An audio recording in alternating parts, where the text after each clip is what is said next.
கிட்டத்தட்ட நானும் சுந்தர்ஜி அண்ணனும் ஒரு 15 வருஷமா நாங்க சேரல. இவன் பிரிச்சு வச்சானோ இவன் தள்ளி வச்சான்னு தெரியல. சரி, பிரிச்சு வைக்கிறதுக்கு ஆளா இல்ல நாட்டுல. ஒரு 4 பேர் ஒன்னா போனாரு, 2 நிமிஷம் பார்த்தானே 4 பேர் ஒன்னா போறாங்க. 4 திசையிலும் திருப்பி போட்டு போயிடான் நம்ம ஆளு.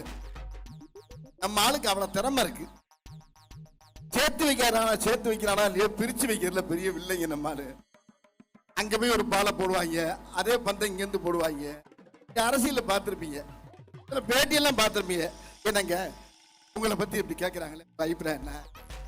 அது எப்படி கேட்கறது? கேட்கும்போது எப்படி பார்த்திருப்பீங்க, பேட்டியில பார்த்திருப்பீங்க. வந்து ரொம்ப வர வர உங்களுக்கு திமிரு அதிகமாகி போச்சாம்ல அப்படின்னு அவர் சொல்றாரு. அதை பத்தி உங்க கருத்து என்ன? சின்ன பிள்ளைல போட்டு விடுறது அதுக்கு பேரு. இப்ப வேற அப்படியா சொன்னாவ? அவன் பெரிய யோக்கியனாவன். பார்த்தான செருப்பை கொண்டு அடிப்பேன்னு சொல்லிடுறவன்ட்டு நேரம் இங்க வருவாங்க. என்ன உங்களை பார்த்தா செருப்பை கொண்டு அடிக்கிறேன்றாரு, அதை பத்தி உங்க அபிப்பிராயம் என்ன? அப்படியா சொன்னாவன். இப்படியே பேசி பேசி பேசி பாத்தீங்கன்னா